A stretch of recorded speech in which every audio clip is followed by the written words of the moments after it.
Good morning, everyone, and as Emma has already said, welcome to Dublin. This morning I'm going to look at bovine TB in Ireland, but I'm going to go back a little bit, look at the TB origins, the social context and the rationale for TB eradication in bovines, the Irish demographics then and the history of the Irish programme, the present programme and the progress being made. So TB is a very ancient, treatable and largely preventable disease, but yet in the 21st century it thrives with 1 in 3 persons infected and 3 people dying of TB every minute. Molecular clock evolutionary analysis dates the ancestral TB strain to 40,000 years ago, and about 10 to 20,000 years later, this strain split into 2 lineages and then spread throughout the world with humans. Indeed, TB was in the New World before the European colonists. A strain in a 1,000-year-old Peruvian mummy related to a strain found in seals. It isn't now the most prevalent strain in South America. That would have arrived with humans, but the one that arrived with seals is thought to have come the whole way from the coast of Africa. Genetic studies then go on to show that some of the sequences were shed from one of the lineages of the original M. tuberculosis, giving rise to the MTB complex. And then about 6,000 years ago, M. bovis evolved from that. And that was probably linked to animal domestication about 10 to 15,000 years ago. So contrary to sort of popular beliefs, M. tuberculosis did not come from M. bovis, it was the other way around. In the social context, TB in humans peaked between the 18th and 19th century as a largely agrarian rural society started to move to cities in Europe and America. They became industrial and urbanized and during the Industrial Revolution.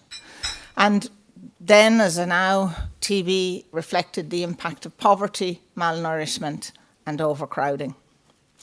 In an era without refrigeration, the milking cows followed their customers to town, and close confinement in city byres with poor ventilation increased the TB prevalence in cows and also M. bovis in milk.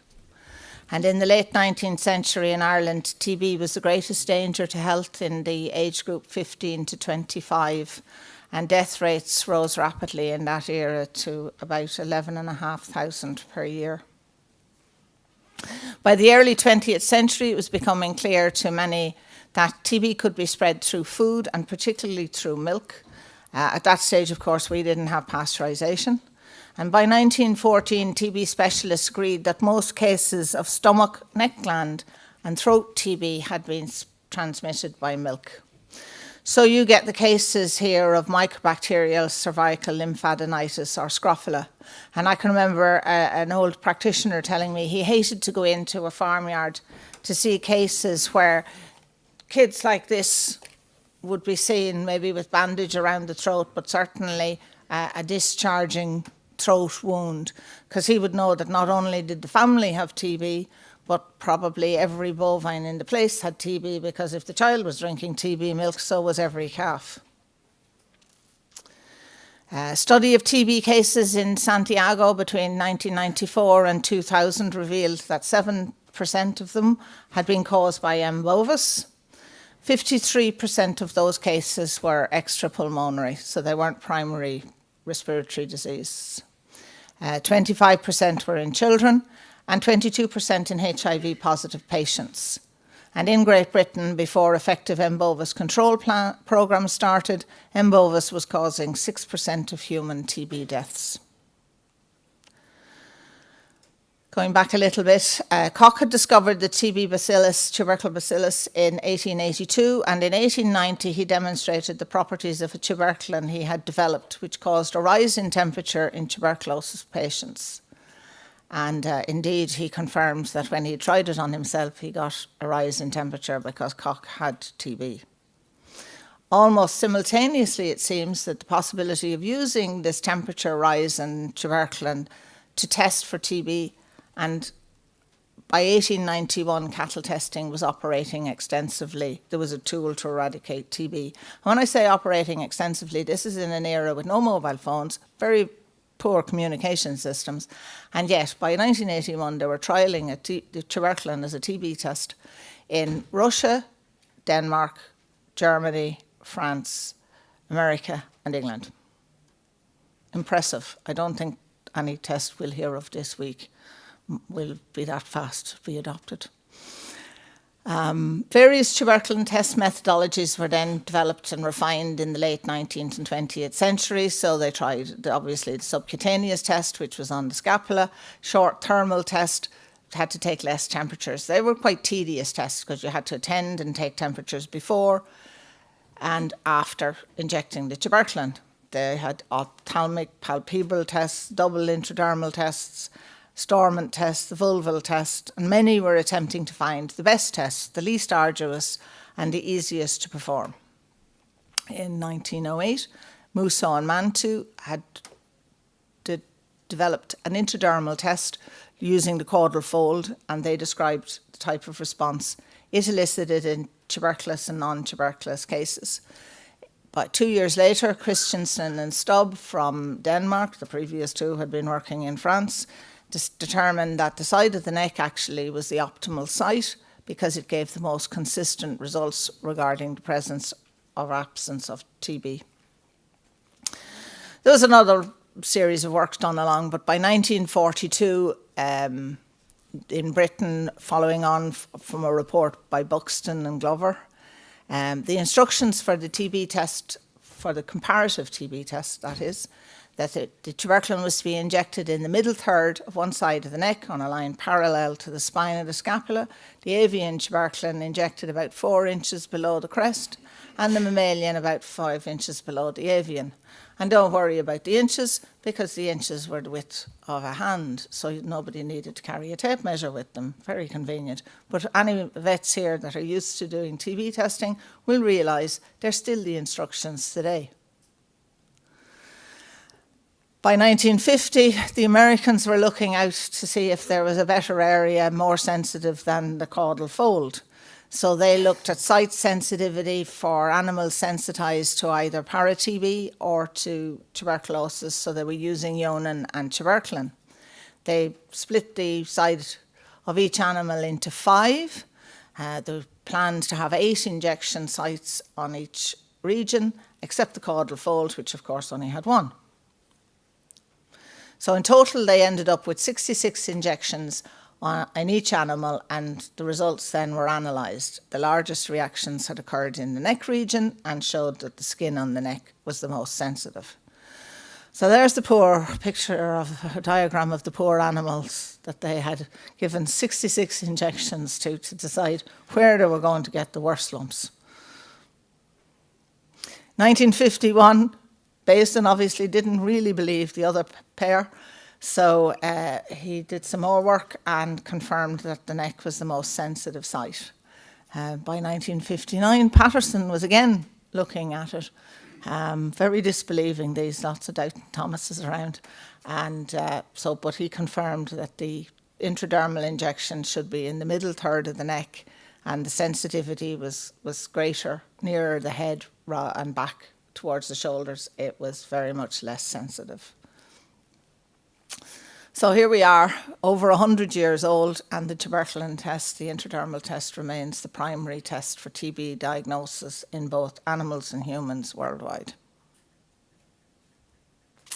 And despite many attempts to develop a more sensitive and more specific blood test, serological tests lack sensitivity and specificity.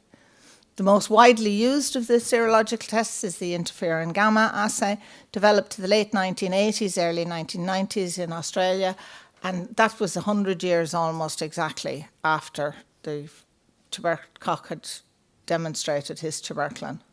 But for maximum sensitivity, the assay needs to be conducted within 8 hours of sample collection, and that means there are logistical issues with it.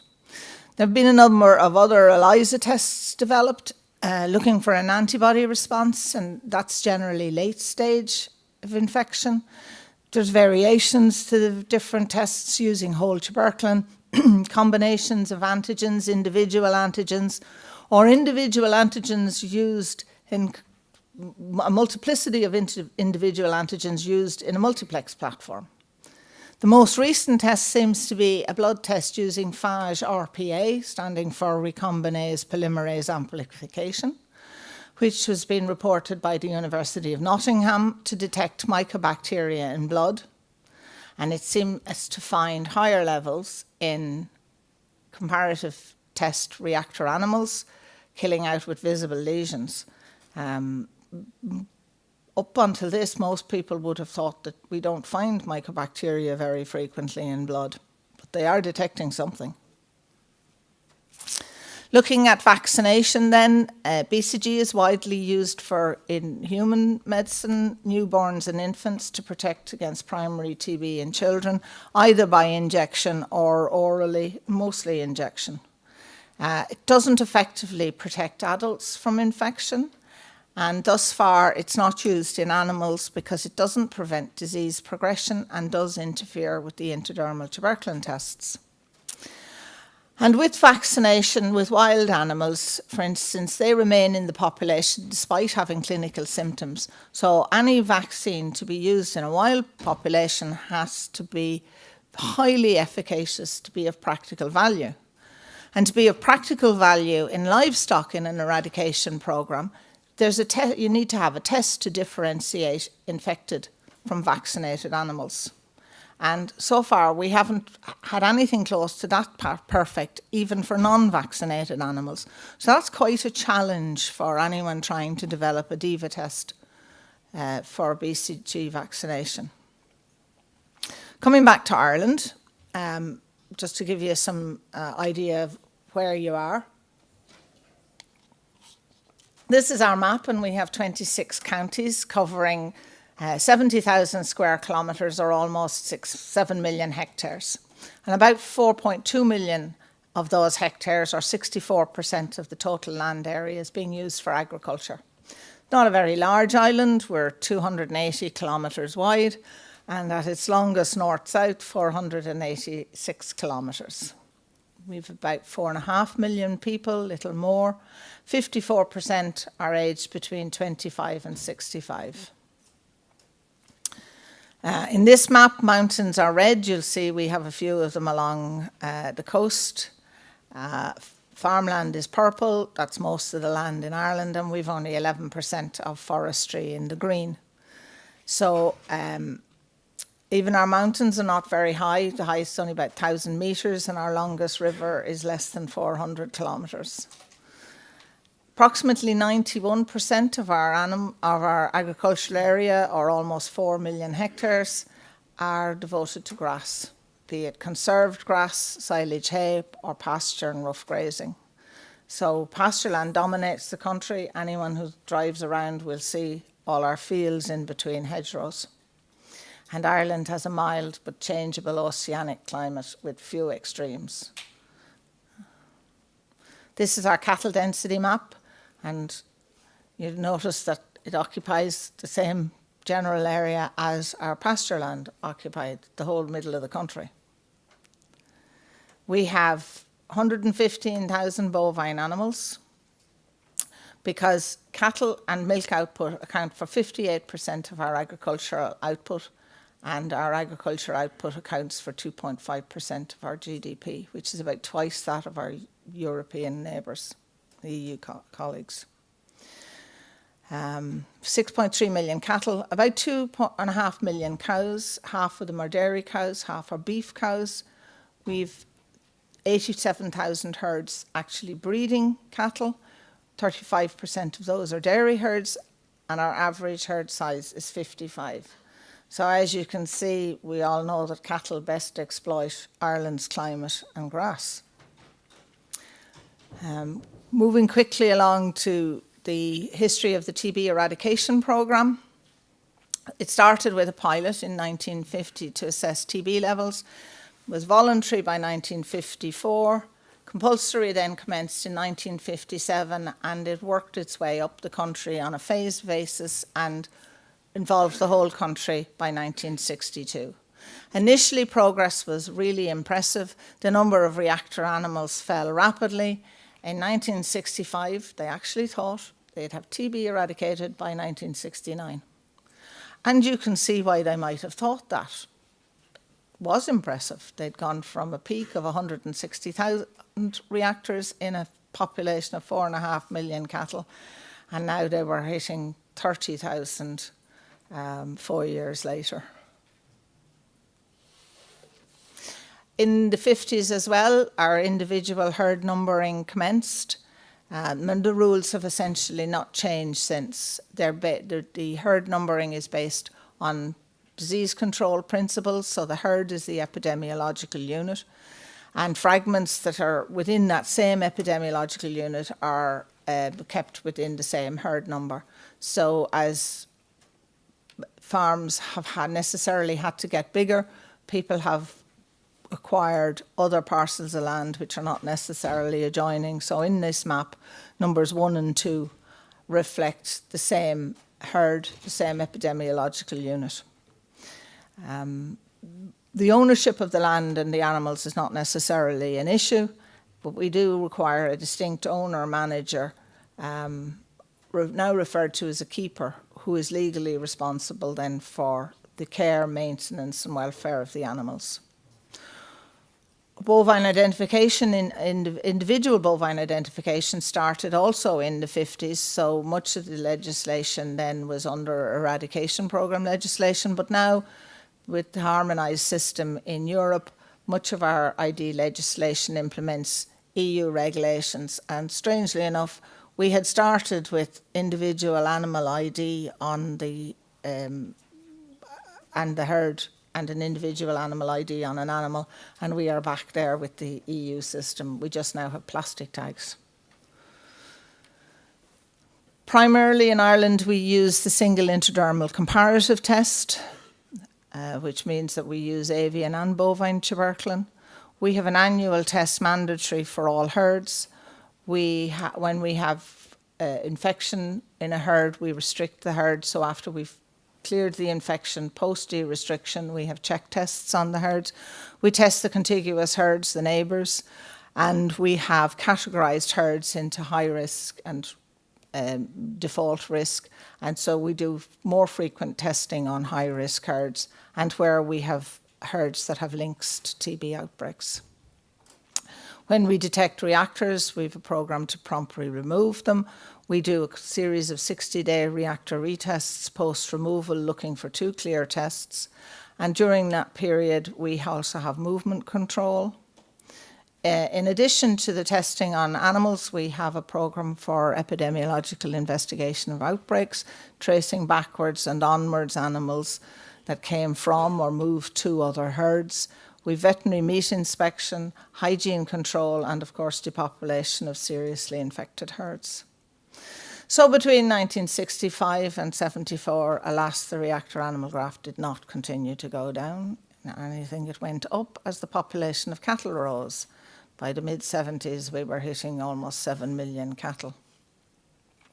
Quality of testing was perceived as a constraint, and a special task force of 50 full-time vets was employed by the ministry, and they tested from 1969 to 72. However, the reactor rate, as you can see there in the graph, rose from 25,000 to over 35,000. There was no long-term improvement to be seen, and we ended up with our Department of Finance questioning the expenditure on all of this. Things went on.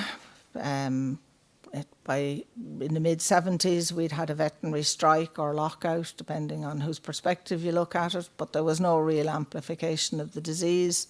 We just picked up the missing reactors the following year. Where there was many reviews of the programme by many perceived experts. We changed our tuberculin from mammalian tuberculin to bovine tuberculin. We hit a problem with potency, so we then changed our supplier to Dutch, who actually have still supply us to today. We found our first infected badger about 1974. Everyone's recommendations were followed, but still we didn't seem to be making any progress. The Economic and Social Research Institute did a report in 1986, and Professor Bob O'Connor spoke to everybody who'd contributed to the debate, and he listed all the things that were causing the problem. So we had everything from cattle movement and tracing and identification and who was doing the testing and the test itself. There was nobody had ownership of the programme, nobody was committed. Our transport vehicles were wrong, we weren't doing enough disinfection, the farmers needed to contribute to have some ownership. We needed to develop a proper strategic plan, but above all, we needed to create an executive office to manage the programme. So we did. It's called ERAD, the Eradication of Animal Disease Board. And it was set up as an executive office. It had a chief executive officer. All the stakeholders were represented. They sat around the table. For many of them, it was their first board meeting. They got substantive powers, got a good budget, 4-year programme, and got an impossible task. They were to reduce the disease levels by 50% in 4 years. With what had gone beforehand, who would take up that poison chalice? So they set out to do exhaustive testing. There was herds depopulated. They got a special team in to do cleansing and disinfection. They had extended restriction periods and very strict protocols for de-restricting herds. They had local committees discussing things with farmers and the department, and they had farmer awareness campaigns. They set up a comprehensive research programme and an epidemiology unit. They updated the legislation, did lots and lots of reports, and what happened? There was a massive increase in the number of reactors. There was a massive increase in costs. No perceived improvement. All the stakeholders got disenchanted, and the solution was, let's kill ERAD. Now, there were positives. There were absolutely positives. There had been a comprehensive review of the existing programme elements. The recommendations had been implemented, so the programme did improve. There was an independent epidemiology unit called the TB Investigation Unit, which is now the Centre for Veterinary Epidemiology and Risk Analysis based in the university here in Dublin. There were international consultants engaged and a comprehensive research programme initiated. So much of the good things have been continued on, but it came back into government hands. One of the ERAD studies that had identified that we had M. bovis actually endemic in our badger population. The first infected badger had been found in 1974. There wasn't much attention paid to it. Like all mammals can get TB, so there wasn't much attention paid. But we kept finding more of them, and then it's identified as the main constraint to progress. In our hotspots, our TB hotspots, up to 45% of badgers were infected, and they were sharing strains with the cattle in the same localities. There was 2 different projects set up. The first project, the East Offaly project, is there in the red. And the badgers were removed from an area, and then the progress in that area was compared with another area, and there was a reduction of 37%, in the number of reactors disclosed. But of course, that was only one area, and that was unique to its own environment. Maybe we couldn't replicate this. This couldn't possibly be true. Nobody wanted to believe it. So we set out then to do 4 separate areas around the rest of the country, and that's there in the orange. And as you can see, if you put just years 1 to 4 running along, the fall was remarkably similar. Again, each of those was an area where badgers were being removed compared to a comparable area where we weren't doing any badger removal. So within the 4 areas, there was reductions of between 48% to 72%. And now we had 5 areas where we had replicated the same study. So this was not just a coincidence. To a lesser extent, and in very, very much more focused areas, deer may also be a problem at the forest-pasture interface. But the problem with badgers is that they inhabit our hedgerows, and our hedgerows surround our pasture where we have our cattle. Affected wildlife species not new, we're not unique. There are spillover hosts all over the world. There are even maintenance hosts all over the world. The difficulty is that when you get maintenance hosts with a spill back to cattle, which has been happening in a number of places. So you have the white-tailed deer in Michigan, badgers also in England, possums in New Zealand, wild boar in Spain, the poor lions in the Kruger, various other bits. So we set out then to do focused culls where we were getting most of our TB breakdowns. So about 70% of all our standard interpretation skin test positives were coming up in about 30% of our land during the years 98, 99 and 2000. So they're the areas that are in green. So this we refer to as the green blob map, and this is where we dominantly have been tackling badger populations. We also started to develop a badger vaccine program.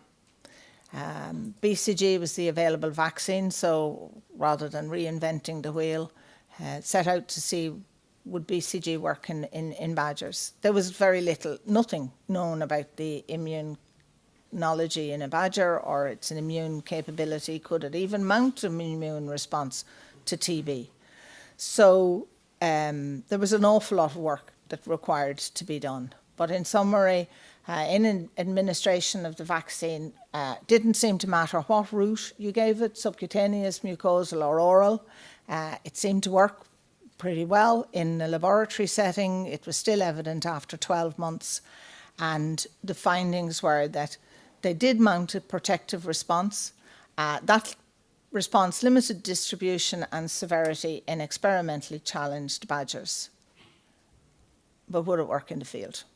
So there was a field trial set up and ran. The field trial, the field work is finished. The vast bulk of the laboratory work is finished, and the papers are being written up and hopefully will be published before the end of this year. We've developed a cattle traceability system using the Animal Identification and Movement Database, AIM, which is a single central database, collects all the data. There are key data collection points. So we've a calf registration movement agency, and then there's also data collection done at livestock marts, slaughter points, export points, and all the departments' IT systems interact and share data for the customers. Then we have our animal health computer system, the AHCS, which is our second big data system. We had a system that ran from 1986 up to 2004 when it was started to be replaced by the AHCS. So it's a web browser system. It was programmed to very specifically that it would ensure full compliance with Directive 64/432. It's been fully operational now since early 2005, used daily by department staff. It has thousands of users, really, because it's also used by veterinary practitioners and their practice staff in approximately 440 practices. There's over 50 million animal records in it, over 80 million TB skin test records, full TB history on all animals for over 11 years, and herd test data going back to 1989. So we're not short of data. We're definitely not short of data. But we use the AHCS to manage all aspects of the programme, and it is also very closely interlinked with the Animal Identification and Movement System, AIM. So it takes the herd profile from AIM for the practitioner, so that he knows how many animals, or she knows how many animals that are expected to be on the farm. And it also alerts if there's discrepancies between the AIM data and the animals tested. The herds and animal statuses are up there, and it also controls that animals that are presented for sale are eligible for sale in markets. If they're presented for export, that they meet the export criteria. Research continued after ERAD. we've done more on wildlife, we've done more on vaccine development, and we've done a number of badger population in ecology studies which will feed in to vaccine delivery, hopefully. We've done more on diagnostics, trying to refine the gamma interferon suitable, make it most suitable for Ireland. ELISA works, lymphocyte proliferation assay, and others, various strain typing. We do a lot of potency assay work. I remember I said that we've hit potency problems once upon a time where we learned that you need to keep checking the potency of what you get. Accidents happen and potency falls. We have the epidemiology unit, the Severa. It does a lot of data analysis on all that data we have. And we've looked at TB in other species, deer, alpaca, goats, sheep. We've looked at the genetics of the organism, the genetics of susceptibility in cattle, and we do try to quality control everything. If it's going to be, if something goes wrong, we want to be the ones who find it first. There's a realistic expectations booklet produced by ERAD listing the perceived constraints. We have done most of the things, the AIM system, little or no improvement, effect on disease control. Diagnostics, we still use the same primary screening test, but it does work effectively where wildlife is removed and then the reproductive ratio of disease is reduced to less than 1. We've worked a lot on diagnostics. We use interferon gamma in infected herds. It does improve the extraction of infected animals. We do need a vaccine, but we are making progress. We risk assess on the program using data analysis. So we've looked at the benefits or not of pre-movement testing, what we should do with inconclusive reactors, what's the risk from neighbourhoods, the risk of reoccurrence in herds where TB had been before, the risk of buying in to restricted herds, and then when we can, we modify the program to improve it. And there's 3 graphs, 1998 to 2000 and along, and you can see the level of red is declining and the level of green is improving. Things are getting better. And this is 2014 and 2015, just a slightly different graph, but you can see that the areas where we have TB problems are declining. Hopefully this will continue. Our 2016 programme still has a comprehensive herd and animal identification system. We've committed staff. We've really good IT support structures. Every herd gets tested annually, no exceptions. We're still using the comparative test. We're using quite potent tuberculin. Our bovine potency is 20,000 international units and the avian 25. We've movement limitations in high-risk herds and we've automatic restrictions on herds when tests are overdue. We restrict herds when we have inconclusive reactors, when we have suspect lesions at slaughter, and we apply movement controls on those herds pending further investigations to determine if they're diseased or not. And we have a comprehensive quality control system for monitoring the delivery of the comparative test. So when I say that, it means we are quality controlling all the equipment, the testing facilities. We're supervising and monitoring performance of testing veterinarians. We're using the data to risk assess. We're doing the tuberculin testing on naturally infected bovines. Is that? We're using interferon gamma in infected herds as an ancillary test. We pay market value for our reactors, and we do an epidemiological investigation on all herds. We use the data, the AHCS, for the desktop, and there's field visits to infective breakdowns. Infective breakdowns are breakdowns where the infection actually is focused in the herd. It's been acquired and spread within the herd. It wasn't brought into the herd from outside.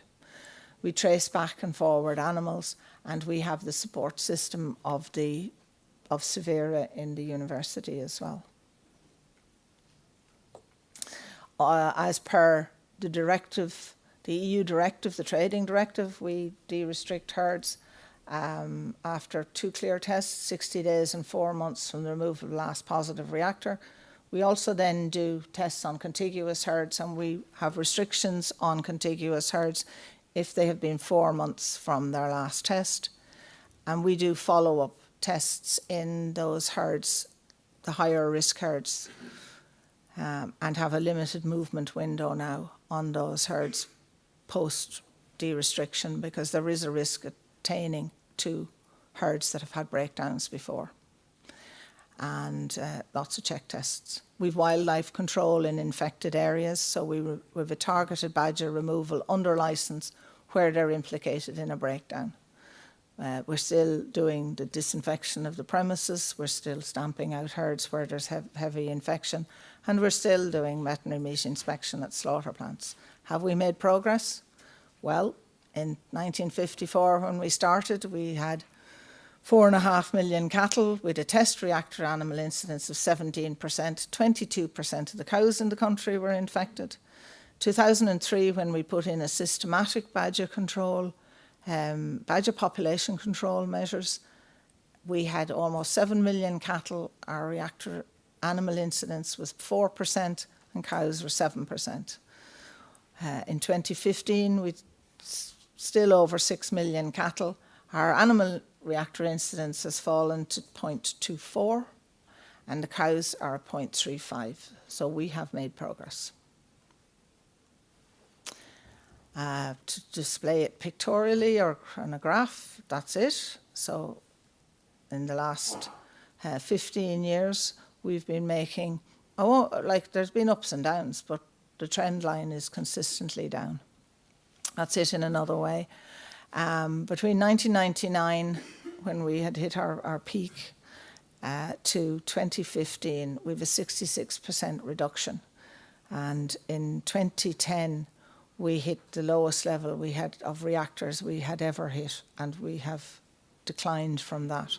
So in a way, we're in uncharted territory. We did trials on blood tests there in 2007, 2008, and we removed a lot of extra animals, but it didn't seem to change the trend line. Looking at our abattoir surveillance, which is a check to see are we actually making, is the decline real? The green line is our total submissions. The blue line is our non-TB submission rates, and we try and keep that pretty steady. We're looking to have our non-TB target is about 15,000 plus or minus 1.5 per 10,000 animals slaughtered. If we can find that many non-TB ones, we must be finding as many TB ones as is possible to find. And you'll see our red line there is declining, even though the blue line is going up. So that is a good sign that we are actually really making progress now. And this is our national programme figures from 1959 to date.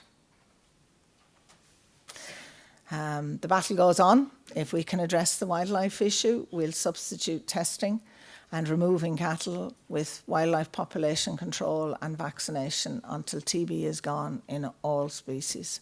Our target for official freedom on the bovine side is 2030. And thank you for listening.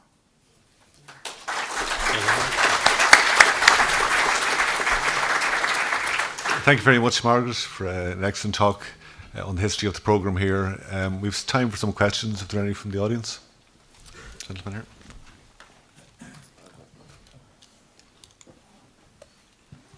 Could you state where you're from, your name, please, and where you're from?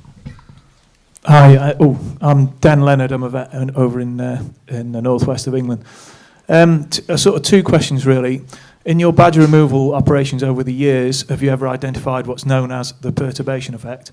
And secondly, in wildlife reservoir hosts around the world, population density of that reservoir is important. And have you identified a population density of badgers that fails to maintain TB? And is that part of the goal? We looked in areas, I'll answer your second question first. We looked in areas where we didn't have much TB in cattle. And definitely there was less badgers in those areas. but they were still infected.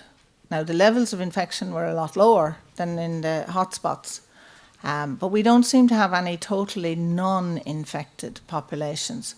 But it just doesn't seem to spill back as readily.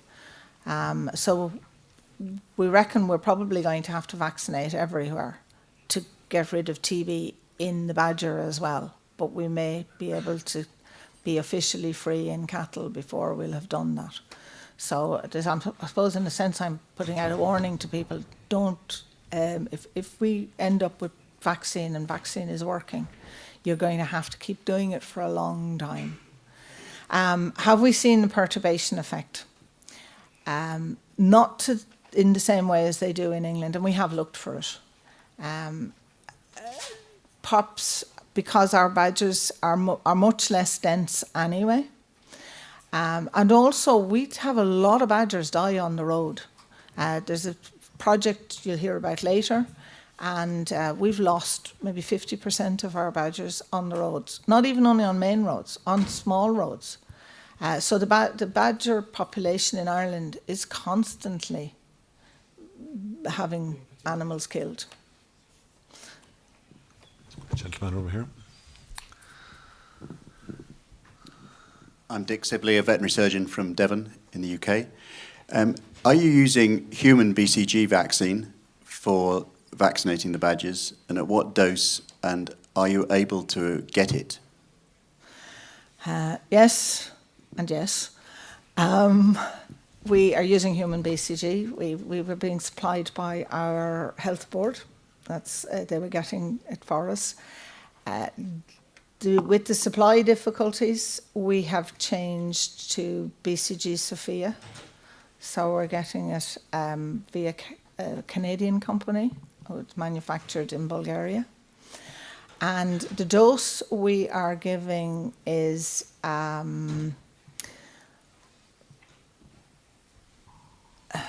we're giving, what is the dose we're giving? Yeah, James? 10 human doses. Yeah, we were giving 10 human doses. That mostly was just that we didn't have empty vials or half-empty vials floating around. And it had already been shown that that was safe, that dosage was safe. But it's not that we felt we had to give 10 human doses for it to be effective. It was more that it was safer in the badger than floating around anywhere else.